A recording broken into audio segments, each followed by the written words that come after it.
galera, tudo bem? Fala galera, tudo bem? Bem-vindos ao canal. Galera, hoje a gente vai falar de Batman Piada Mortal, adaptação aí da obra de Alan Moore e Brian Boland. Então calhou, porque a gente está fazendo aí as animações DC, a gente não está fazendo direto porque a gente está assistindo Cobra Kai, mas a intenção é a gente fazer todas as animações DC, e hoje a gente escolheu a Piada Mortal, porque eu fiz aí nos vídeos das graphic novels, hoje eu falei da Piada Mortal. Então escolhemos aí para calhar aí, para bater aí, pra gente ver as diferenças da graphic novel com o filme que foi feito em 2016, com direção de Sam Liu. Uma coisa que vale ressaltar é que o roteiro para essa adaptação foi produzido pelo Brian Azzarello, que é o roteirista de 100 Balas, uma série do selo Vertigo, e de muitas outras histórias aí, inclusive várias histórias do Batman. Você quer falar alguma coisa antes? Depois eu falo. Fala aí. Mas se você quiser comentar no caminho, você comenta, tá?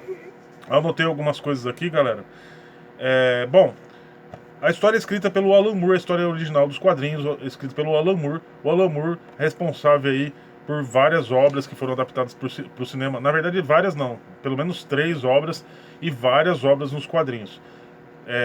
3 delas muito conhecidas que viraram adaptação é a Liga Extraordinária, o Watchmen e V de Vingança. O Watchmen eu acho sensacional, V de Vingança achei maçante e a Liga Extraordinária achei nada a ver. O Alan Moore abomina qualquer adaptação. Tanto é que diz a lenda, diz aí eu acho que é fato, ele abriu mão de todos os lucros de qualquer tipo de adaptação para o cinema. E quem recebe os lucros são os parceiros dele nas obras originais, né? No V de Vingança, no caso, é o David Lloyd, no Watchmen é o Dave Gibbons, então eles que recebem aí os lucros dessas adaptações. Bom, começando pelo desenho, a primeira meia hora, galera, decidiram fazer uma introdução aí, botar aí a Batgirl e o Batman, a relação deles aí, botar a Batgirl em ação, botar a relação dela com o Batman. Eu achei assim, foi necessário e desnecessário. Seria necessário, seria interessante colocar um início aí para mostrar como que o Batman e a Batgirl estavam antes de começar a história. No entanto, acho que o lado que colocaram, a abordagem que deram, acho que não foi legal. É uma meia hora cansativa, ele tava bocejando pra caramba. A hora que começou a piada mortal em si, que ele começou a prestar mais atenção. Mas No caso, já começa com uns caras roubando banco, praticamente, né? E aí como é que é mesmo? É a Batgirl e o Batman indo atrás de um cara, e esse cara é sobrinho de um mafiosão aí, um tal de Que é o Francis, tio alguma coisa, que dele. é tio dele. E esse cara, ele gosta da Batgirl, ele quer a Batgirl, e o cara acaba matando o tio para ficar com o dinheiro, e acaba marcando um encontro com a Batgirl e tal, e a Batgirl, ela dá uma exagerada e bate muito no cara. Pra que nem Cobra Kai. Bate muito no cara. Nesse meio tempo, mostra-se que ela gosta muito do Batman. Ela, tipo, ela quer uma relação com ele. Eles chega a ter uma cena ali que mostra que eles fizeram um amor. Fica meio... Não fica implícito, mostra, mas não mostra a cena, né? Aí corta, mostra um gárgula e tal, e beleza, então mostra isso. E mostra ela também como bibliotecária, isso aí fica bastante claro. Então é uma meia hora meio cansativa, né? Ele tava bocejando bastante. Aí depois dessa introdução do Batman e da Batgirl, aí vem a piada mortal em si, né? Como uma sequência. Até pensei, como é que eles vão inserir o Coringa aí? Chamaram o Batman, o pessoal da delegacia, do DPGC, DPGC chamou o Batman, porque encontraram um lugar que um monte de gente morta com sorriso imóvel, né? Que é a coisa que no caso disse que há 3 anos os dentistas não voltaram pra casa. 3 anos sumiram uns dentistas aí e tal, e aí descobriram eles num depósito, e o Batman vai lá e tal. E aí o Batman vai até o Asilo Arkham pra saber com o Coringa, né? Pra falar disso. Mas começa aquele lance, igual, né, os diálogos são extremamente parecidos. Muda alguma coisa, os diálogos são extremamente parecidos. Ele não chega a falar e aí, aquele depósito com os dentistas que sumiram lá e tal. Ele já fala, não sei o que a gente vai acabar se matando, a gente precisa resolver isso e tal. Aquele mesmo papinho que da HQ. E o cara só estava jogando cartas ali.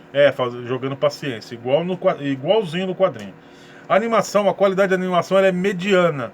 Ela não é top e não é ruim demais, mas é mediana, poderia ser melhor. Eu até pensei, será que é por conta da época? Não, a gente assistiu a animação melhor em questão de qualidade. Nós já assistimos, já fizemos vídeo. E qual que é bem bacana dessas que a gente assistiu? Que é bem bacana, o desenho é bacana. Aquele do Esquadrão Suicida, tá muito bem feito. Então, e dos Titãs também, o Contrário de Judas, uma animação bem feita. A qualidade é mediana, não é das melhores. Poderia ser melhor, né? Outra coisa que eu notei, então, depois da meia hora, depois fica igualzinho. Mesmos diálogos, praticamente iguais, eles inseriram algumas coisas. Falei das obras do Alan Moore, que eu não tinha falado na Graphic Novel, eu tinha esquecido. Até coloquei um comentário no vídeo da Graphic Novel que eu tinha esquecido de falar das obras do Alan Moore. O Alan Moore é considerado o mago dos quadrinhos. O mago? Mago dos quadrinhos. E ele escreve até obras mais pesadas, assim, que tem umas obras da Avatar Press, que a Panini tem lançado aí, que são umas obras bem pesadas.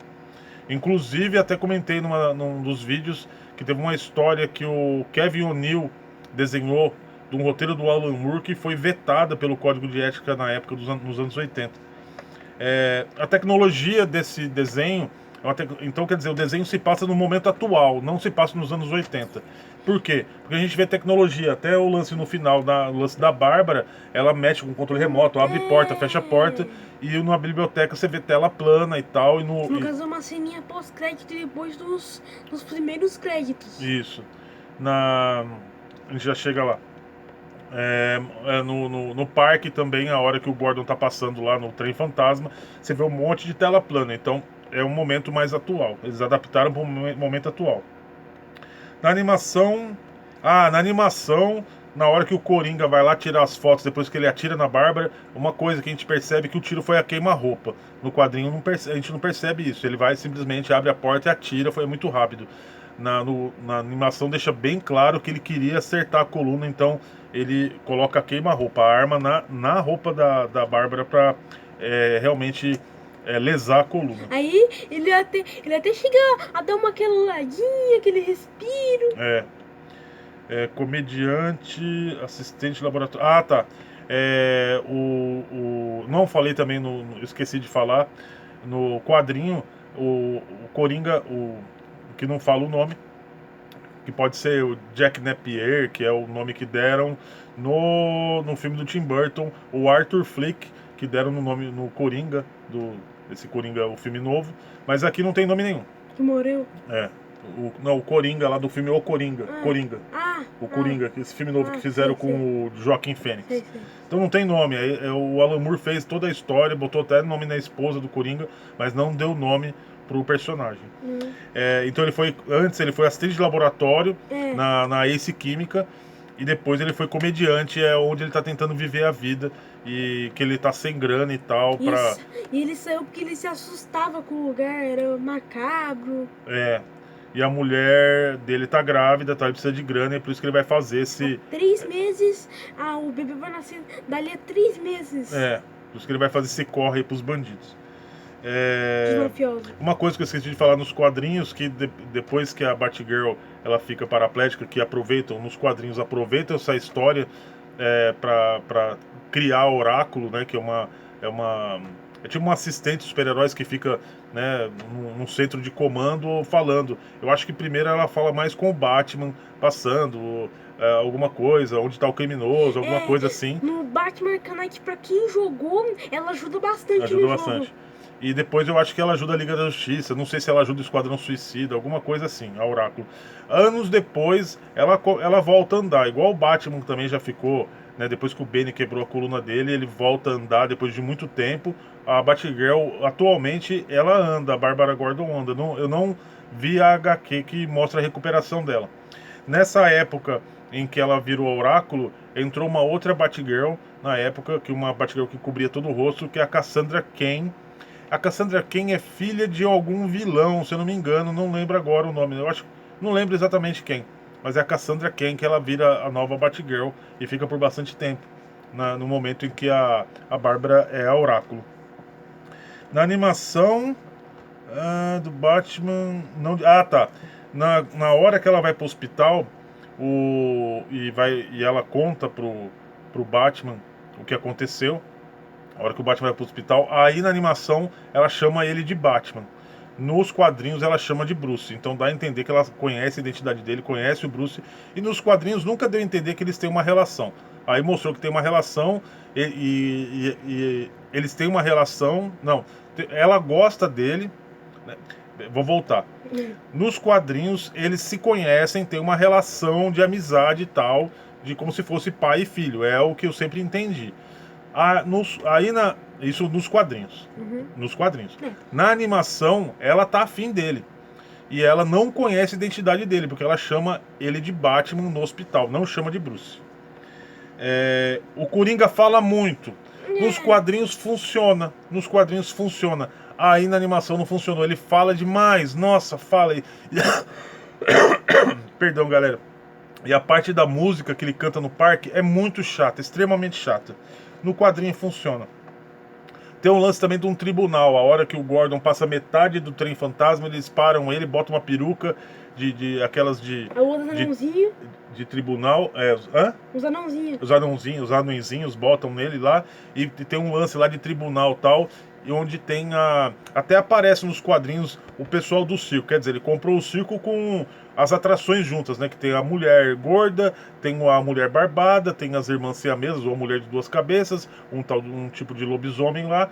Só que nos quadrinhos, se eu não me engano, eles não fazem nada. Quem fazem mais as coisas são os anõezinhos. Aí eles fazem um monte de coisa. E estão no tribunal também, nesse tribunal. Aí depois... Pra jogar um livro e acertar o Batman. jogar um livro da lei, né? E jogar no Batman, pro Gordon fazer isso. E na animação... depois na animação ainda aí continua mais o trem fantasma, tem essa parada no meio, continua o trem fantasma, para depois o Coringa mostrar as fotos da Bárbara despida. A música chata é interminável. Tá. Uma coisa que eu não falei também na Graphic Novel é que os caras querem ir na fábrica de baralhos Monarca e tem que atravessar pela Ace Química. Eles querem ir na fábrica de baralhos e tem que atravessar pela Ace. Na hora que eu pensei assim, a Ace Química faz carta de baralho? Não é. São duas empresas, então eu não deixei claro isso. Tem que passar pela Ace Química. E aí foi aonde o Coringa cai se joga no barril lá de produtos químicos e se torna o Coringa.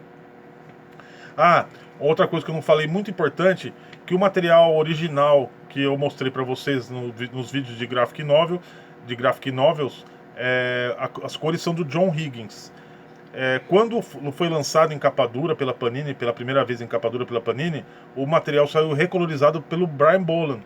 E as cores são diferentes, são cores mais sóbrias, mas é muito bonita. Quem quiser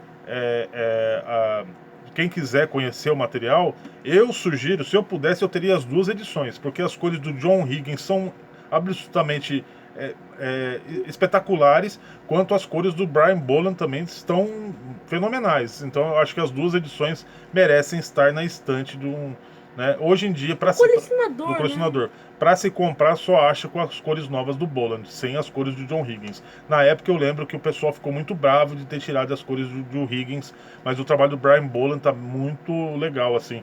E outra, legal, né? Como ele desenhou o material, ilustrou todo o material, então ele sabe exatamente o que ele quer colocar, os tons de cores e tal. Então não ficou ruim, ficou um trabalho bem legal. O Batmóvel não é igual dos quadrinhos, é um Batmóvel diferente.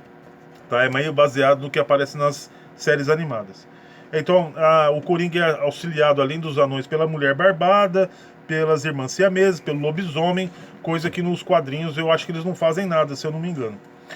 Outra coisa que eu tinha falado, ressaltado nos quadrinhos, é que o Coringa dá um toque lá, fala sobre a Terceira Guerra Mundial, sobre a Alemanha tal, que a guerra começou, a Segunda Guerra Mundial, a guerra começou por conta de um assunto de postes telegráficos, postes telefônicos, uma coisa assim. Aqui ele falou de gansos. gansos em vez de postes, por conta de gansos de não sei o que, não lembro agora. Então mudou isso e contexto. Então eu não pesquisei se houve alguma coisa em relação a isso ou foi uma coisa que o Coringa inventou. Que mais? Acho que dos gansos ele inventou. Acho que o outro mesmo que aparece na graphic novel é verdade, talvez. Então, não pesquisei, mas por que mudaram, né?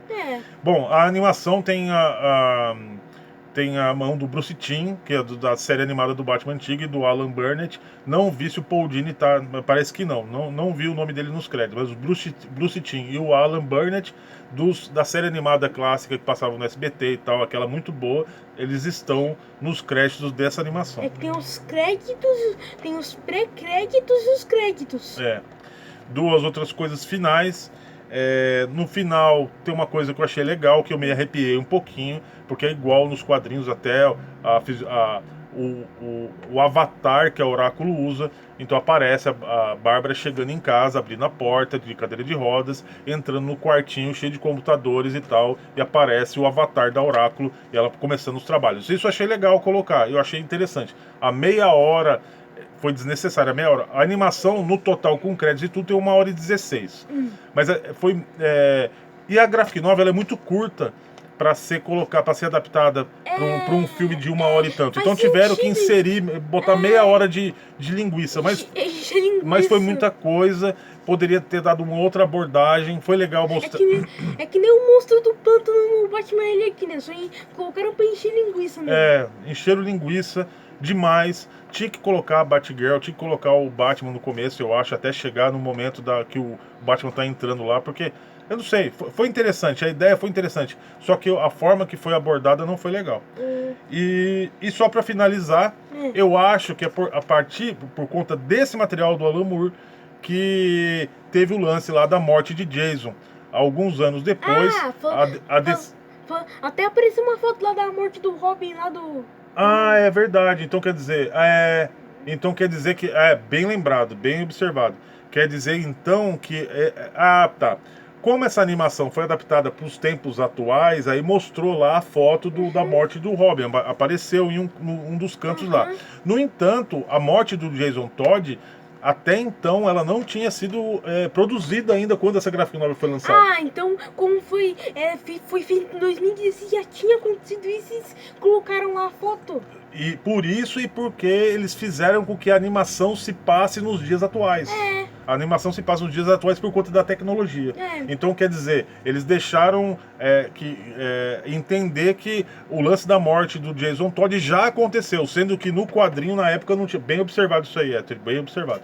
No quadrinho isso não tinha acontecido ainda, porque na época eles tiveram, a DC teve essa ideia de deixar o Batman sozinho e tudo mais, e fizeram uma enquete com os leitores, em que os leitores ligavam para a DC Comics para falar se ele morreria, ou se o Jason Todd morreria, ou ficaria vivo. Os leitores optaram por ele morrer, para deixar o Batman solitário. Eu já vou explicar sobre os Robins, quem que é Jason Todd. E aí, teve a morte dele, que foi escrita pelo Jim Starlin, que é o mega escritor de sagas cósmicas aí. O pessoal conhece mais ele pela saga de Thanos. Ele escreveu muitas histórias do Thanos. O cara gosta do Thanos. Gosta. Na época, eu acho que a Thanos, se eu não me engano, é criação do Jim Starlin, se eu não me engano. E na verdade é porque ele tem o Dreadstar e tem um personagem que é parecido com o Thanos. Lorde Papal, se eu não me engano. Então, foi escrita pelo Jim Starlin. Agora, a morte de Jason, tá. Sobre os Robins, para quem não sabe, primeiro o Robin Dick Grayson, que virou Asa Noturna. Segundo o Robin Jason Todd, que era um menino de rua que estava roubando pneus do Batmóvel, e o Batman vê que ele era órfão, Todd traz ele, ensina ele, e ele vira o segundo Robin. Aí ele tecnicamente morre, mas é porque ele volta depois. E o terceiro é o Tim Drake, que hoje é o Robin Vermelho, se eu não me engano.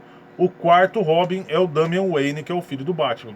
E aí tem outros Robins por aí, que tem, por exemplo, a Carrie, acho que é Carrie, que é do Batman, Cavaleiro das Trevas, que se passa no futuro, numa realidade alternativa. A morte de Jason, o que mais que eu ia falar? Sobre o Capuz Vermelho, só pra finalizar. O Jason Todd. O Jason Todd voltou, eu não li a HQ que ele voltou, hoje ele é o Capuz Vermelho tem uma equipe de renegados e tal. Hoje ele é o Capuz Vermelho nos quadrinhos aí. Auxilia o Batman, às vezes não. No jogo aparece ele tem raiva do Batman por ter deixado o Coringa bater nele, matar ele e tal. Então o Jason Todd voltou. Então, tecnicamente, ele não Que morreu. no Batman Arkham Knight, se não me engano, ele voltou como o Arkham Knight, o vilão principal do jogo. Se não me engano. Ele é o Arkham Knight? Eu acho que não, hein?